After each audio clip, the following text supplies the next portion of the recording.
Ready? Start. The Institute of Chartered Accountants has already issued auditing standards, and the fraud reporting methodology is incorporated in those auditing standards. Sir, detecting the fraud has been left with the auditors, which responsibility must also be entrusted to the management or its various officers like the managing director, the chief financial advisor, the administrator, etc. So, the next amendment, which is important, is diluting the provision relating to loan to directors, that is wholly owned subsidiaries, and the directors have been exempted. I do not know why that has to be done. It is related to loans to directors, that is an amendment to section 185. Then there is proposed amendment to section 188. Provision for special resolution under section 188 should also be seen in similar context. Sir, SEBI continues to provide for the requirement of a special resolution for material related party transactions. The requirement of a special resolution in the situations envisaged under section 188 would have made companies more transparent and encourage shareholders' democracy in the governance of the corporates. It may still be appropriate to modify the clause to require the special resolution in case where related party transactions evolve an amount above a certain threshold limit. In order to encourage transparency, explanatory statement is required to be given under rules to the shareholders should also state the criteria or the basis for the management for considering a particular related party transaction in the ordinary course of business and at arm's length. The SEBI requirements and provisions under companies law also differ on definition of related party transaction.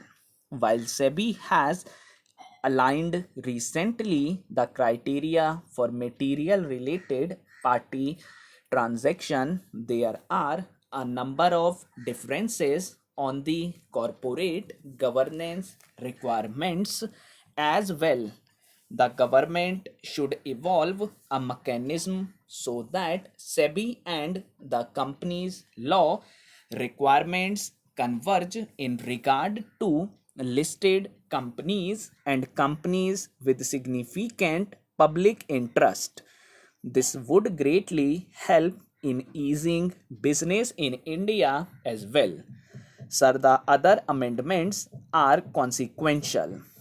I welcome some of the amendments and I request the government to look into the provisions of section 143 and the special resolution.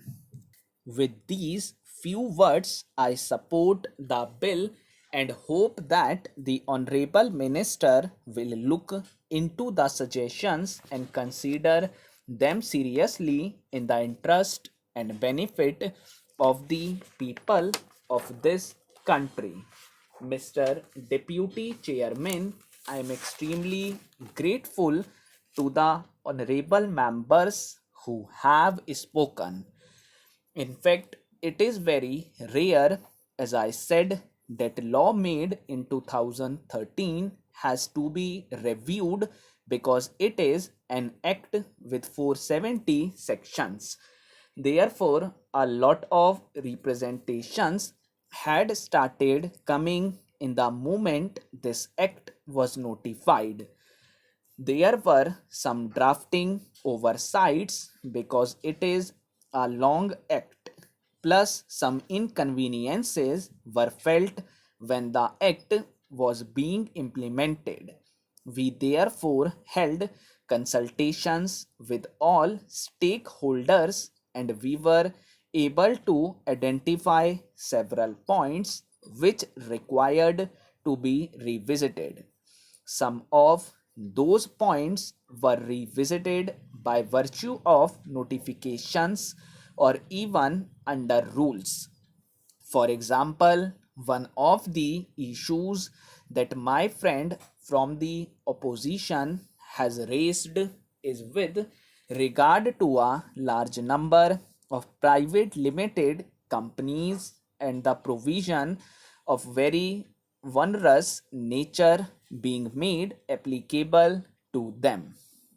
Now, by virtue of a notification, it was possible to give private limited companies exemptions from some of those provisions, and therefore, those exemption notifications have been given, and the pain of some of those provisions has been diluted by that particular process. Now, I was initially able to shortlist 14 amendments, and then two more have been added after the bill was passed in the Lok Sabha. Provisions have to be brought in line with the international standards. Now, the question asked is why are we in a hurry?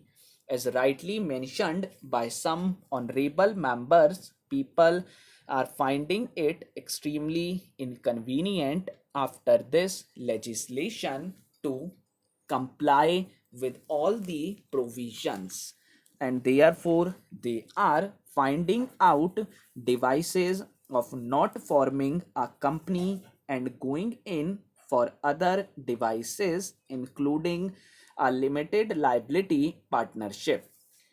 People are thinking whether it will be a better option to do business rather than a company registered under this act itself.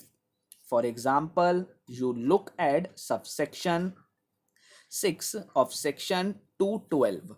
For some reason, we have to be careful of this whole process. About 4 years ago, even in the Customs Act, this provision was brought in. So, a provision for bail, which was considered very onerous even for anti terrorism law, is brought in for violation of the Companies Act. So, it was earlier brought in under the Customs Act. When I had pointed it out to the then Honorable Finance Minister, he withdrew it being an onerous provision.